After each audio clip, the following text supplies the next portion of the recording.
Despite the perplexing title, this Harem anime is one of the strongest romance anime I've watched all year. Let me introduce you to Pseudo Harem.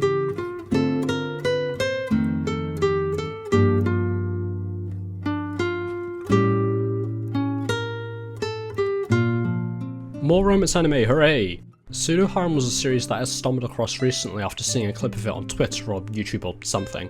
The main draw for this series for me wasn't actually the plot or the designs or even the setting, it was the voice actors. The main girl, Rin, is voiced by saori Hayami, best known for voicing Yor from Spy Family, Emmy from Your Lie in April, Fubuki in One Punch Man, Fallen in Dungeon Meshi, and Uyuki in Urusei Yatsura. The main boy, Eiji, is voiced by Nobuhiko Okamoto, best known to me for voicing Sengoku from Harem, as well as a slew of other notable roles. I'll rattle some of them off on screen for you. There's many more that I can't list for the sake of time, but these are some of the most identifiable roles that he's played.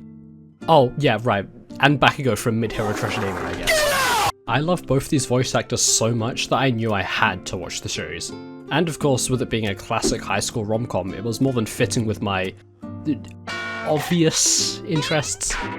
Pseudo Harem is a series written and illustrated by Yu Saito. It began as a webcomic in 2018 before gaining serialization in the monthly Shonen Sunday from 2019. I can add this to the list of goated series that began as webcomics.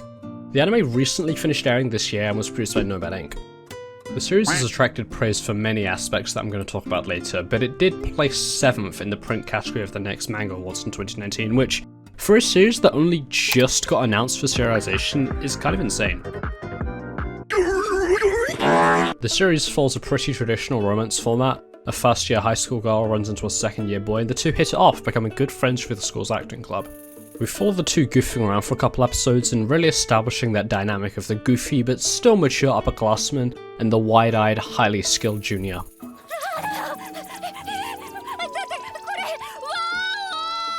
The pseudo harem concept comes from Rin's remarkable acting abilities and how she can play all the stereotypical roles within a traditional harem anime. The tsundere, the cool girl, the devilish girl, and many, many more. Eiji and Rin really enjoy bouncing off each other in this way, as well as using the interactions as practice for both their interests in show business. Eventually we get to a confession scene, but crucially we don't actually get to see the scene until later in the series. It leaves the relationship between the two up to the inference of the audience, which places the viewer in a position more similar to a friend of the two rather than this omnipotent, omniscient external watcher. This effect of making the audience feel like they're part of the series is extended further with the excellent pacing of the characters' lives within the 12 episodes. We see Eiji go from a second year to a graduating third year, and Rin go from a naive first year to a reliable senpai to the newbies of the acting club.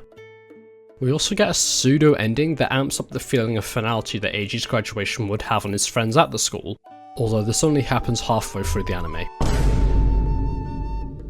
Eventually, after both Rin and Eiji get more intertwined in their daily lives, especially after graduation, the confession is revealed and we get some great scenes where the two are comfortable in their relationship. It's never slow or overly fluffy, but not too provocative or horny like some other series.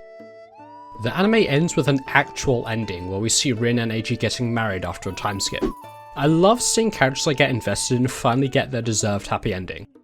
This sets the anime apart from other series where the season just ends and leaves us all with that familiar sense of emptiness.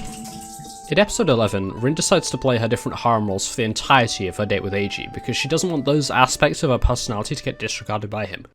It starts out with the cheeky devilish girl before she switches to the classic twin-tailed tsundere. We see more of how adorably fun the two's chemistry is before they both collapse into each other on the beach. Until now, Rin's been playing up her characters, but now the two have a genuine moment together where we get to see how supportive of each other they are. Rin wants him to love not just her, but all the characters she can play. And my god, does she play them well. Despite sharing the same appearance and voice actress, they feel so distinctive. And the audience is placed into the same position as Eiji, and it's intensely satisfying to see him admit his love for Rin as a whole, and the whole pseudo-harem thing that brought the two together. My favourite part of this anime, hands down, is the main couple and how realistic they are. I know I call the characters realistic in every series I talk about, realistic and compelling main couple, realistic development of identity and relationship. They act so realistically but still funny and entertaining. But pseudo-harem is another level. Most romance characters tend to have some level of exaggeration and stereotyping that most viewers learn to look past for the sake of anime, But Rin and Eiji act very much like real people, both in their relationships and their pursuit of each other, but also in their aspirations and how they spend their free time. This grounded nature extends to the side cast too. Eiji and Rin's friends are the backbone of the series, providing opportunities, advice, and support. They play a role larger than get the main couple together and feel like actual characters in the series. The pacing is also top notch. The series never drags on, and each episode feels like it serves a purpose. We get introduced to the characters, they spend their free time getting to know each other and realize their feelings, and eventually they come together. But it doesn't end there. We get more episodes of them together being a cute couple.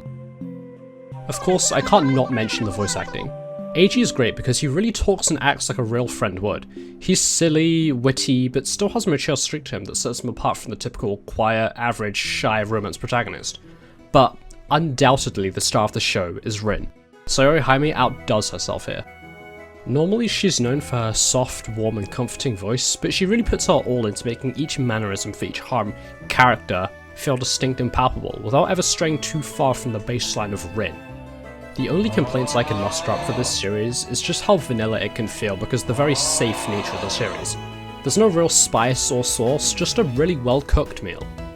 Also, some episodes where we're getting the characters and relationships established can feel kind of fillery in comparison to the amazing pacing in the more climactic episodes. I love this series because, despite being a shonen, it follows Rin's perspective most of the time and gives the audience her thoughts on everything first. Obviously the manga is the best way to consume it, but the anime is a rare case of almost being the same level of quality, mainly due to the performances and the direction.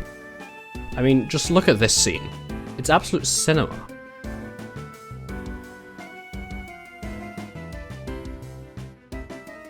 Would a 9.5 out of 10 surprise you? Because that's what this series is getting from me. But what do you think of the series? Let me know in the comments below.